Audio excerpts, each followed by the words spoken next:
பிரியமானவர்களே, இயேசு கிறிஸ்துவின் நாமத்தில் உங்களுக்கு என் அன்பின் வாழ்த்துக்கள். எப்படி இருக்கிறீங்க? சுகமா இருக்கிறீங்களா? சுகமா தாங்க இல்லை, ஒரே வியாதி, பலவீனம், வீட்டில் குழந்தைக்கு வியாதி, மனைவிக்கு, பிள்ளைகளுக்கு, கணவருக்கு வியாதி, ஒரே வியாதி, பிரச்சனை. கலங்குறீங்களா? ஒன்றும் பயப்படாதுங்க.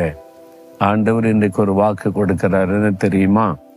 வியாதியை ஒன்னிலிருந்து விலக்குவேன். யாத்திராகமும் 23ஆம் அதிகாரம் 25ஆம் வசனத்திலிருந்து, வியாதியை ஒன்னிலிருந்து விலக்குவேன். I will remove your sickness. அதை விட்டு எடுத்து போடுவேன் என்று ஆண்டு சொல்றார். உங்களுடைய குடும்பத்தை விட்டு அந்த வியாதியை நான் எடுத்து போடுவேன். எந்த வியாதி உங்களை பயமுறுத்துதோ எடுத்து போடுவேன் அப்படின்னு ஆண்டு சொல்றார். அதுக்கு ஆண்டவர் ஒரு காரியம் செய்யறாராம். உன் அப்பத்தையும் தண்ணீரையும் ஆசீர்வதிப்பேன் அப்படின்னு ஆண்டு சொல்றார். ஏன் இங்க அப்பமும் தண்ணீர் சொல்லப்படுகிறது? உங்களுக்கு ஒரு வியாதி வந்து ஆஸ்பத்திரிக்கு போகும்போது டாக்டர் உங்கள்கிட்ட முதலாவது ஒரு கேள்வி கேட்பாங்க. என்ன தெரியுமா? என்ன சாப்பிட்டீங்க அப்படின்னு கேட்பாங்க. அப்புறம் என்ன குடிச்சிங்க அப்படின்னு கேட்பாங்க. ஏன்னா நம்முடைய வாயில போற உணவு அந்த குடிக்கிறதன் மூலமாய் வியாதிகள் பரவ வாய்ப்பு இருக்கிறது.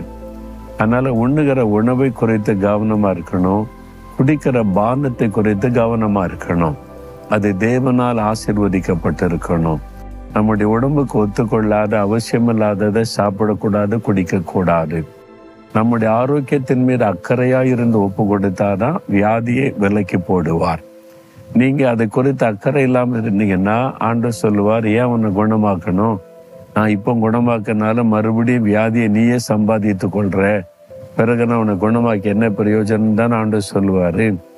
என்ன ஆண்டவர் ஒரு முறை சொன்னார், நான் அந்த வியாதி சூழலுக்காக ஜெபிக்கும் போது, நான் இவங்களை சுகமாக்கி என்ன பிரயோஜனமாக்கினேன்னார். ஏன் ஆண்டவர் அப்படி சொல்றீங்க? நான் சுகம் கொடுத்தாலும் அதை காத்துக்கொள்ள அவனுக்கு தெரியலையே.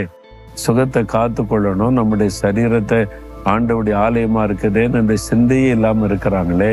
நான் சுகமாக்கினாலும் கண்டதையும் சாப்பிட்டு குடிச்சு மறுபடியும் அவங்களே வியாதியை சம்பாதிச்சு கொள்றாங்களே என்பதாய் ஆண்டவர் வருத்தத்தோடு சொன்னார்.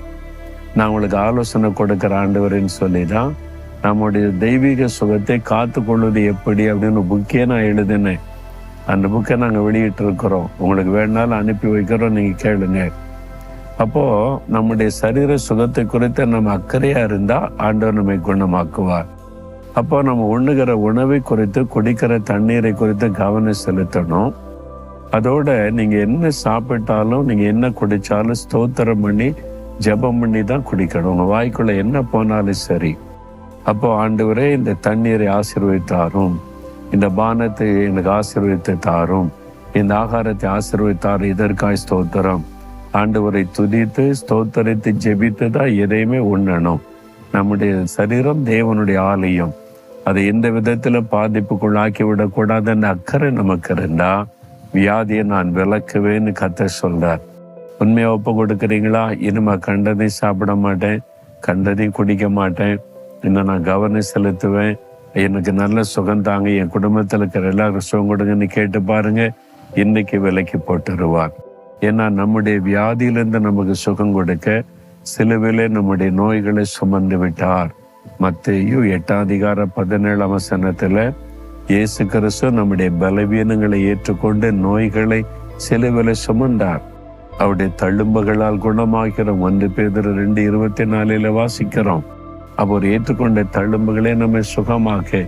உரிமையோடு கேளுங்க, ஆண்டவரே இனிமேல் என்னுடைய சரீரத்தை ஆரோக்கியமா காத்துக்குள்ள நான் கவனமா இருப்பேன், என் பிள்ளைகளுடைய ஆரோக்கியத்துல கவனம் செலுத்துவேன், உடைய தழும்புகளால் தொட்டு குணமாக்கிறீங்கன்னு சொல்லுங்க.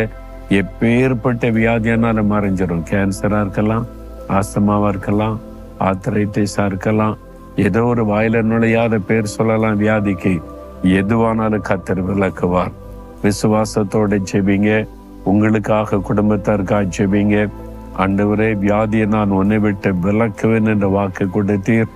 சிலுவையில் உங்களுடைய நோய் பலவீனங்களை சுமந்து விட்டீர். உங்களுடைய தழும்புகளால் குணமாக்கிறோம். இந்த மகன், இந்த மகள் சுகத்துக்காக ஜெபிக்கிறாங்க. இயேசு கிறிஸ்துவின் நாமத்தில் இந்த வியாதி விலகி போகட்டும். அவருடைய சரீரத்தை விட்டு எடுத்து போடுவீராக. இந்த நிமிஷம் முதலே சுகம் உண்டாகட்டும். அவருடைய குடும்பத்துல யார் வியாதிப்பட்டு அவங்க ஜெபித்தாலும் அவர்களுக்கும் இயேசு கிறிஸ்துவின் நாமத்தில் சுகம் உண்டாகட்டும். இயேசுவின் நாமத்தில் ஜெபிக்கிறேன். ஆமேன், ஆமேன்.